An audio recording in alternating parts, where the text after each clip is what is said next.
Hello friends, welcome to my channel Ranjana's classes.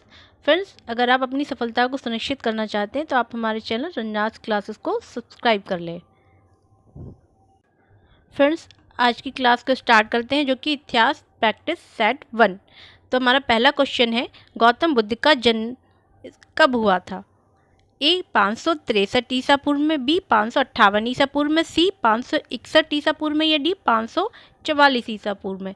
तो गौतम बुद्ध का जो जन्म हुआ था फ्रेंड्स, वो हुआ था ए 563 ईसा पूर्व में। इसका ए ऑप्शन करेक्ट होगा।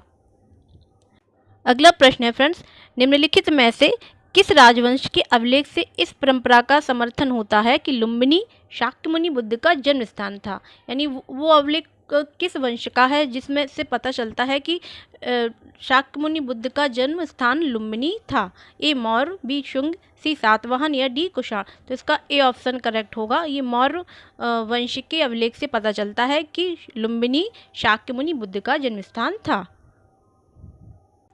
अगला प्रश्न है, महात्मा बुद्ध का महापरिनिर्वाण कहाँ हुआ? ए लुम्बिनी में, बी बोध गया में, सी कुशीनगर में या डी कपिलवस्तु में। तो महात्मा बुद्ध का परिनिर्वाण ये सी कुशीनगर में हुआ था। और ये जो कुशीनगर है फ्रेंड्स, ये कहाँ क्या थी? ये मल्ल गणराज्य की राजधानी थी, ये कुशीनगर। अगला प्रश्न है, महात्मा बुद्ध का महापरिनिर्वाण किसके गणतंत्र में हुआ था? ए मल्लों के, बी लिच्छवियों के, सी शाक्यों के या डी पालों के। तो महात्मा बुद्ध का महापरिनिर्वाण जो है फ्रेंड्स, वो ए मल्लों के गणतंत्र में हुआ था। मल्लों की राजधानी थी कुशीनगर, वहीं पर उनका महापरिनिर्वाण हुआ था। बुद्ध की जो मृत्यु हुई थी उसे ही बौद्ध परंपरा के अनुसार महापरिनिर्वाण कहा जाता है। अगला प्रश्न है, महापरिनिर्वाण मंदिर अवस्थित है? ए कुशीनगर में, बी सारनाथ में, सी बोध गया में या डी श्रावस्ती में। तो महान परिनिर्वाण मंदिर जो है फ्रेंड्स, वो ए कुशीनगर में स्थित है। यहीं पर उनकी मृत्यु या महापरिनिर्वाण भी हुआ था। अगला प्रश्न है, निम्नलिखित राज्यों में से किनका संबंध बुद्ध के जीवन से था? यानी उन राज्यों का नाम बताना है जिनका संबंध बुद्ध के जीवन से था। ए अवंती, बी गांधार, सी कौशल या डी मगध। तो किन राज्यों का संबंध था बुद्ध के जीवन से? कौशल और मगध का। तो हमारा जो करेक्ट आंसर होगा वो होगा सी 3 और 4। 3 और 4 कौशल और मगध राज्यों का संबंध बुद्ध के जीवन से था। अगला प्रश्न है, बुद्ध ने अपने जीवन की अंतिम वर्षा ऋतु कहाँ बिताई? भी बताने कि अंतिम समय में अंतिम वर्षा ऋतु कहाँ पर बिताई थी? ए श्रावस्ती में, बी वैशाली में, सी कुशीनगर में या डी सारनाथ में। तो बुद्ध ने अपनी अंतिम वर्षा ऋतु जो है फ्रेंड्स वैशाली में बिताई थी। इसका बी ऑप्शन करेक्ट होगा, बी वैशाली में। अगला प्रश्न है, निम्नलिखित में से कौन सा एक बौद्ध मत में निर्माण की अवधारणा की सर्वश्रेष्ठ व्याख्या करता है? यानी कौन सा कथन व्याख्या करता है निर्वाण की अवधारणा की? ये तृष्णा रूपी अग्नि का शमन, बी स्वयं की पूर्णतः अस्तित्वहीनता या सी परमानंद एवं विश्राम की स्थिति या डी धारणातीत मानसिक अवस्था। तो फ्रेंड्स, इसका जो करेक्ट आंसर होगा वो होगा ए तृष्णा रूपी अग्नि का शमन। गौतम बुद्ध का मानना था उसे किसी व्यक्ति या मनुष्य को निर्माण की प्राप्ति तभी होगी, तब उसे परम शांति प्राप्त होगी। और परम शांति तभी प्राप्त होगी जब मनुष्य अपनी इच्छाओं के कारणों को समाप्त करे, अपनी इच्छाओं की जड़ को पूर्णतः समाप्त कर दे। तो ये तृष्णा रूपी अग्नि का शमन ही निर्माण की अवधारणा की सर्वश्रेष्ठ व्याख्या है। अगला प्रश्न है, आलार कलाम कौन थे? ए बुद्ध के एक शिष्य, बी एक प्रतिष्ठित बौद्ध भिक्षु या सी बुद्धकालीन एक शासक या डी बुद्ध के एक गुरु। तो फ्रेंड्स, आलार कलाम जो थे वो बुद्ध के गुरु थे। अगला प्रश्न है, महात्मा बुद्ध ने अपना पहला धर्मचक्र प्रवर्तन किस स्थान पर दिया था? उस स्थान का नाम बताना है जहां पर उन्होंने अपना पहला धर्मचक्र प्रवर्तन या प्रथम उपदेश दिया था। ए लुम्बिनी में, बी सारनाथ में, डी पाटलिपुत्र में या डी वैशाली में। तो महात्मा बुद्ध ने अपना प्रथम उपदेश जो है वो बी सारनाथ में दिया था। ज्ञान प्राप्ति के पश्चात गौतम बुद्ध ने अपने मत का प्रचार प्रारंभ किया। उर्मिला से भी सबसे पहले ऋषि पत्तन वर्तमान में सारनाथ वाराणसी के निकट आए। मतलब उन्होंने जो अपना पहला उपदेश दिया था वो कहाँ पर, ऋषि पत्तन में। कभी कभी ऑप्शन में आपको सारनाथ की जगह ऋषि पत्तन भी मिल सकता है। उसका वर्तमान नाम सारनाथ है जो कि वाराणसी के निकट है। तो अगर ऋषि पत्तन होगा तो ऋषि पत्तन, और सारनाथ होगा तो सारनाथ सही होगा। यहाँ उन्होंने 5 ब्राह्मण सन्यासियों को पहला उपदेश दिया था। किसे दिया था अपना पहला उपदेश? 5 ब्राह्मण सन्यासियों को। इस प्रथम उपदेश को ही धर्मचक्र प्रवर्तन कहा जाता है। अगला प्रश्न है, सर एडविन अर्नाल्ड की पुस्तक द लाइट ऑफ एशिया निम्न पर आधारित है। ए ललित विस्तार, बी दिव्यावदान, या सी सुत्त पिटक, या डी अभिधम्म पिटक। ये बताना है कि जो एडविन अर्नाल्ड की जो पुस्तक है लाइट ऑफ एशिया, ये किस पुस्तक पर आधारित है? तो ये है ऑप्शन ए ललित विस्तार पर आधारित है। इसका ए ऑप्शन करेक्ट होगा, ये ललित विस्तार पर आधारित है, द लाइट ऑफ एशिया। अगला प्रश्न है, दिग्ग निकाय का हिंदी अनुवाद किसने किया? ये जो दिग्ग निकाय है फ्रेंड्स, ये एक बौद्ध ग्रंथ है। इसका हिंदी अनुवाद किसने किया है? ए बाल गंगाधर तिलक, बी राहुल सांकृत्यायन, या सी भंडारकर, या डी अयंगर। तो फ्रेंड्स ये जो दिग्ग निकाय है जो कि एक बौद्ध ग्रंथ है, इसका हिंदी अनुवाद किया था राहुल सांकृत्यायन। इसका बी ऑप्शन करेक्ट होगा। अगला प्रश्न है, गौतम बुद्ध के पिता शुद्धोधन कहाँ के राजा थे? ये बताना है कि उनके पिता किस गणराज्य के राजा थे। ए कौलियर गणराज्य के, बी कपिलवस्तु के शाक्यगढ़ के, सी लिच्छवी गणराज्य के, या डी पावा के मल्ल गणराज्य के। तो जो गौतम बुद्ध के पिता शुद्धोधन थे वो कपिलवस्तु के शाक्यगढ़ के राजा थे। अगला प्रश्न है, शाक्य गणतंत्र में सभा स्थल में भेंट करने वाले स्थान को कहते थे, यानी जहाँ पर लोग आकर के मिलते थे, भेंट करते थे, उस स्थल को क्या कहते थे? ए चौपाल, बी सांथागार, या सी ए व बी दोनों, या डी उपर्युक्त में से कोई नहीं। तो फ्रेंड्स शाक्य गणतंत्र में सभा स्थल में जो भेंट करने वाला स्थान था वो सांथागार कहलाता था। इसका बी ऑप्शन करेक्ट हो जाएगा। अगला प्रश्न है, गौतम बुद्ध द्वारा अपने धर्म में दीक्षित किया जाने वाला अंतिम व्यक्ति कौन था? ये बताना है। ए आनंद, बी सारिपुत्त, सी मोगलायन, या डी सुबुद्ध। तो फ्रेंड्स गौतम बुद्ध द्वारा अपने धर्म में दीक्षित किया जाने वाला अंतिम व्यक्ति सुबुद्ध था। इसका डी ऑप्शन करेक्ट होगा। अगला प्रश्न है, बुद्ध के महापरिनिर्वाण की तिथि 483 ईसा पूर्व किस आधार पर निर्धारित की गई?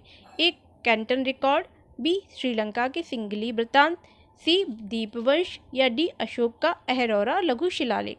तो फ्रेंड्स बुद्ध के महापरिनिर्वाण की 483 ईसा पूर्व ये कैंटन रिकॉर्ड के आधार पर निर्धारित की गई है। अगला प्रश्न है, बौद्ध मान्यता के अनुसार निम्नलिखित किस देवता ने 3 बार बुद्ध से प्रार्थना की कि अपने ज्ञान के प्रकाश को आगे आकर चारों ओर फैलाए? ए ब्रह्मा, बी विष्णु, सी शिव, या डी कृष्णा। तो फ्रेंड्स बौद्ध मान्यता के अनुसार ब्रह्मा जी ने 3 बार बुद्ध से प्रार्थना की थी कि अपने ज्ञान के प्रकाश को आगे आकर चारों ओर फैलाएं। इसका ए ऑप्शन करेक्ट हो जाएगा। ए ब्रह्मा जी ने प्रार्थना की थी। अगला प्रश्न है, निम्नलिखित में से किस स्थान की यात्रा बुद्ध ने नहीं की थी? ए वैशाली, बी कपिलवस्तु, सी कौशाम्बी, या डी उज्जैनी। तो फ्रेंड्स ए वैशाली की थी, कपिलवस्तु की भी यात्रा की थी बुद्ध ने, और कौशाम्बी की भी की थी। डी उज्जैनी की यात्रा नहीं की थी। तो यही हमारा करेक्ट आंसर होगा कि उज्जैनी की यात्रा बुद्ध ने नहीं की थी। अगला प्रश्न है, श्रावस्ती अधोलिखित किस नदी के किनारे स्थित थी? यानी श्रावस्ती बताना है किस नदी के किनारे थी। ए अनीमा, बी रोहिणी, सी अचिरावती, या डी हिरण्यावती। तो फ्रेंड्स जो श्रावस्ती है वो सी अचरावती नदी के किनारे अवस्थित थी। इसे अभी वर्तमान में किस नाम से जाना जाता है? राप्ती नदी के नाम से जाना जाता है अचरावती नदी को। तो श्रावस्ती अचरावती नदी के किनारे पर स्थित थी। अगला प्रश्न है, निम्न में से थेरवाद या स्थिरवाद किसे कहते हैं? ए महायान, बी हीनयान, सी वज्रयान, या डी तंत्रयान। फ्रेंड्स तो ये जो थेरवाद या स्थिरवाद है ये किसे कहते हैं? बी हीनयान को कहते हैं। अगला प्रश्न है हेमवंत संप्रदाय एक शाखा थी, यानी बताना है कि हेमवंत संप्रदाय किसकी शाखा थी?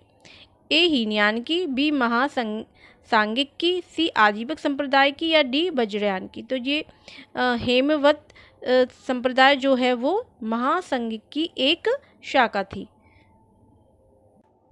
अगला प्रश्न है प्राचीन नगर राजगृह का वास्तुकार कौन था, यानी राजगृह को का निर्माण करने वाला कौन था? ए जीवक, बी महागोविंद, सी उदयन या डी शीलवंत।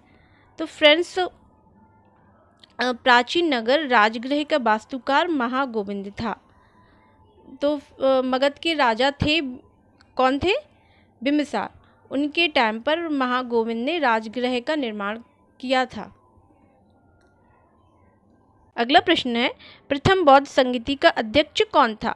ए थेरियश, बी महाकश्यप, सी मोगलीपुत्र या डी वसुमित्र। फ्रेंड्स तो प्रथम बौद्ध संगीति का जो अध्यक्ष था वो था बी महाकश्यप। इसका बी ऑप्शन करेक्ट हो जाएगा। फ्रेंड्स ये देखिए बौद्ध संगीति का ये पूरा चार्ट है, आप चाहें तो इसका स्क्रीनशॉट भी लेकर के रख सकते हैं। तो इसमें कब हुई थी, डेट कहाँ पर हुई थी, किसके इसकी अध्यक्षता किसने की थी और किसके पीरियड टाइम में ये हुई थी, तो ये सब कुछ इस चार्ट में है, तो आप इसका स्क्रीनशॉट ले सकते हैं। अगला प्रश्न है निम्नलिखित में से किस अभिलेख में गौतम बुद्ध के शरीर अवशेषों पर स्तूप निर्माण का प्रमाण मिलता है, यानी कौन सा अभिलेख है कि जिससे प्रमाण मिलता है कि शरीर अवशेषों पर के स्तूप निर्माण करवाए गए थे? ए महास्थान अभिलेख, बी पिपरवा अभिलेख, सी लुम्बिनी अभिलेख या डी सारनाथ अभिलेख। तो फ्रेंड्स ये मिलता है इस बी पिपरवा अभिलेख में इसका प्रमाण मिलता है कि गौतम बुद्ध के शरीर अवशेषों पर स्तूप निर्माण करवाए गए थे। अगला प्रश्न है पिपरवा जिसका समीकरण कपिलवस्तु से किया जा रहा है उत्तर प्रदेश के किस जनपद में स्थित है? अभी बताना है कि ये जो पिपरवा है ये उत्तर प्रदेश में तो है लेकिन किस जनपद में है? ए बस्ती, बी बहराइच, सी सिद्धार्थनगर या डी संत कबीर नगर। तो फ्रेंड्स ये जो पिपरवा है ये उत्तर प्रदेश के सिद्धार्थनगर में स्थित है। सी ऑप्शन इसका करेक्ट होगा। अगला प्रश्न है बुद्ध का महापरिनिब्बाण मगध के किस शासक के काल की घटना थी? ए बिंबिसार, बी अजातशत्रु, सी उदयभद्र या डी अनिरुद्ध। फ्रेंड्स तो ये जो बुद्ध का महापरिनिब्बाण है ये अजातशत्रु के टाइम की घटना थी, जो कि हुई थी 583 ईसा पूर्व में। कब हुई थी? 583 ईसा पूर्व में हुई थी। और इसी के टाइम पर अजातशत्रु के टाइम पर ही प्रथम बौद्ध संगीति भी हुई थी। महाकश्यप इसका अध्यक्ष था। अगला प्रश्न है निम्नलिखित में से किसे बौद्ध परंपरा में भावी बुद्ध कहा गया, यानी भावी बुद्ध भविष्य का बुद्ध किसे कहा गया है बौद्ध परंपरा में? ए मैत्रेय, बी अवलोकितेश्वर, सी वज्रपाणि या डी मंजुश्री। तो फ्रेंड्स बौद्ध परंपरा में भावी बुद्ध ए मैत्रेय को कहा गया। किसे कहा गया? ए मैत्रेय को बौद्ध परंपरा में भावी बुद्ध कहा गया है।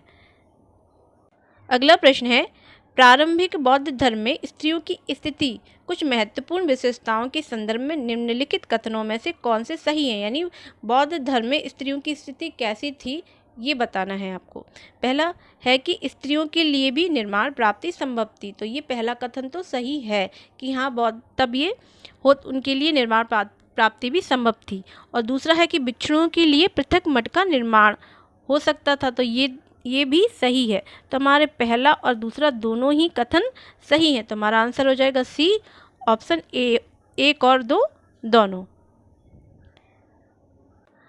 अगला प्रश्न है भगवान बुद्ध के द्वारा बताए गए मध्यम मार्ग का क्या अभिप्राय है, यानी भगवान बुद्ध ने जो मध्यम मार्ग बताया उसका मतलब बताना है कि क्या अर्थ है उसका।